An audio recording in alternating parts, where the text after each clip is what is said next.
ഇവിടെ നമ്മൾ നിൽക്കുമ്പോൾ ഏറ്റവും പ്രധാനമായി നമ്മൾ ഓർക്കേണ്ട ഒരുപാടുണ്ട്. അതിൽ ഏറ്റവും പ്രധാനപ്പെട്ട ഒന്നതാണ് അബ്ദുല്ലാഹി ഇബ്നു അബ്ബാസ് റളിയല്ലാഹു അൻഹു നബി സല്ലല്ലാഹു അലൈഹി വസല്ലമ തങ്ങളുടെ എളാപ്പാന്റെ മോനാണ്. അബ്ബാസ് തങ്ങളുടെ മകനാണ് Abdullahi Ibn Abbas. Ibn Abbas എന്ന് പറഞ്ഞാൽ തന്നെ അബ്ബാസ് എന്നവരുടെ മകൻ എന്നാണല്ലോ അർത്ഥം. മുത്തുനബി സല്ലല്ലാഹു അലൈഹി വസല്ലമ തങ്ങളുടെ എളാപ്പാന്റെ മകനായ അബ്ദുല്ലാഹി ഇബ്നു അബ്ബാസ് മുത്തുനബിയുടെ ജീവിതകാലത്ത് ചെറിയ കുട്ടിയാണ്.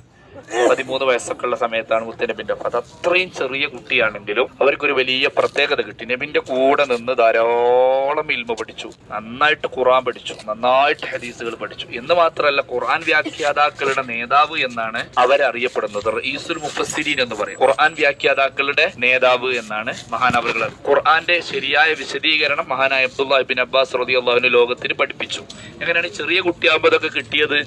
നബി സല്ലല്ലാഹു അലൈഹി വസല്ലം തങ്ങളുടെ കൂടെ പൂർണ്ണമായി നിന്ന് എല്ലാം പഠിച്ചു മനസ്സിലാക്കി.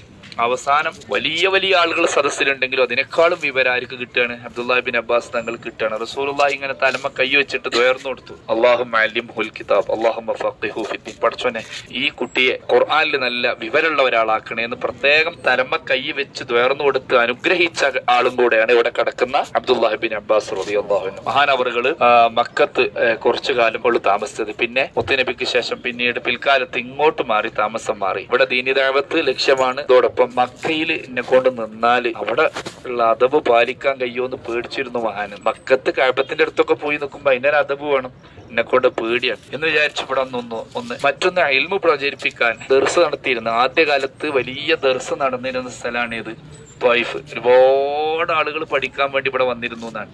അവിടുത്തെ മുദരിസ് ആരായിരുന്നു? അബ്ദുല്ലാഹി ഇബ്നു അബ്ബാസ് എന്ന സ്വഹാബി വര്യനായിരുന്നു എന്നാണ്.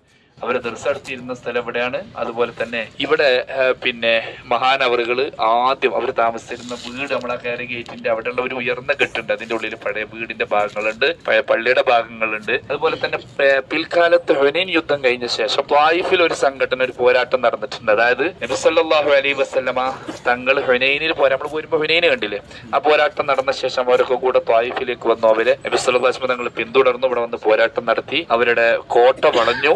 വലിയ ഒരു അവസാനത്തെ നബി സല്ലല്ലാഹു അലൈഹി വസല്ലം തങ്ങളുടെ അവസാന കാലത്തുണ്ടായ പോരാട്ടങ്ങളിൽ ഒരു പോരാട്ടം ഇവിടെ നടന്നു. അന്ന് 10-14 ശുഹദാക്കൾ പോരാട്ടത്തിൽ ഷഹീദാവുകയും ചെയ്തിട്ടുണ്ട്.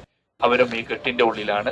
മഹാനായ അബ്ദുല്ലാഹി ഇബ്നു അബ്ബാസ് റളിയല്ലാഹുവിന്റെ പേരുള്ള വലിയ ഒരു ലൈബ്രറിയാണ് കാണുന്നത്. മക്തബത്ത് അബ്ദുല്ലാഹി ഇബ്നു അബ്ബാസ് വലിയ ലൈബ്രറി, ഒരുപാട് കിതാബുകൾ അതിന്റെ ഉള്ളിലുണ്ട്. അതുപോലെ തന്നെ അതിന്റെ താഴെ നമ്മൾ ഗേറ്റ് തുറന്നപ്പോ കണ്ടില്ലേ ഒരു ചെറിയ കെട്ട് അടിയിൽ, അതാണ് അവരുടെ മക്ബറ. ഇങ്ങനെ ഒരുപാട് മഹാന്മാരുടെയും അതുപോലെ തന്നെ സ്വാലിഹീങ്ങളുടെയും ശുഹദാക്കളുടെയും പ്രത്യേകിച്ച് മുത്തുനബിയുടെ എല്ലാ പൊരുത്തങ്ങളും കിട്ടിയ അബ്ദുല്ലാഹി ഇബ്നു അബ്ബാസ് റളിയല്ലാഹു അൻഹു 100 കണക്കിന് ആളുകളാണ് ഇവിടെ വന്ന് ഇൽമോടിച്ചിരുന്നത്. മഹാന്റെ അടുത്ത് നിന്നാണ്. വലിയ ദർസായിരുന്നു ഇവിടെ ഉണ്ടായിരുന്നത്. അപ്പൊ അത്രയും വലിയ പവറുള്ള ഒരു വലിയ മഹാന്റെ ഹദറത്തിലാണ് നമ്മൾ വന്ന് നിൽക്കുന്നത്. അള്ളാഹു നമ്മളെ സ്വീകരിക്കുമാറാവട്ടെ. നമ്മൾ ഓതിയ ഫാത്തിഹ യാസീന്റെ സൂറത്തിന്റെ ഒക്കെ മിസ്ലിൽ സവാബ് അള്ളാഹു അവരെ ഹദറത്തിലേക്കും എല്ലാ അമ്പിയാക്കൾ, ഔലിയാക്കൾ, സ്വാലിഹീങ്ങൾ, മഹാന്മാർ നമ്മളിൽ നിന്ന് വിട്ടുപിരിഞ്ഞു എല്ലാവർക്കും അള്ളാഹു എത്തിച്ചു കൊടുക്കട്ടെ. അള്ളാഹു നമ്മളെ അവരെയൊക്കെ സ്വർഗത്തിൽ സന്തോഷത്തോടെ ഒരുമിച്ച് കൊണ്ടട്ടെ. അൽഹംദുലില്ലാഹ്, അൽഹംദുലില്ലാഹ്, അൽഹംദുലില്ലാഹ്. ഈ ത്വായിഫ് കാണാനും ത്വായിഫിന്റെ മണ്ണിൽ വന്ന് കാലുകുത്താനും ഈ ത്വായിഫിൽ അബ്ദുല്ലാഹി ഇബ്നു അബ്ബാസ് റളിയല്ലാഹുവിന്റെയും ശുഹദാക്കളുടെയും മഖബറക്കരികിൽ വരാനും അള്ളാഹു നമുക്ക് ഭാഗ്യം നൽകി. അള്ളാഹു ഇനിയും നമുക്ക് ഭാഗ്യം നൽകുമാറാവട്ടെ. ഇൻഷാ അല്ലാഹ് ചെറിയൊരു ദുആ നടത്തിയിട്ട് നമുക്ക് ഇനിയും ഇവിടെ കാണാനുണ്ട്, അങ്ങോട്ട് പോകാം ഇൻഷാ അല്ലാഹ്.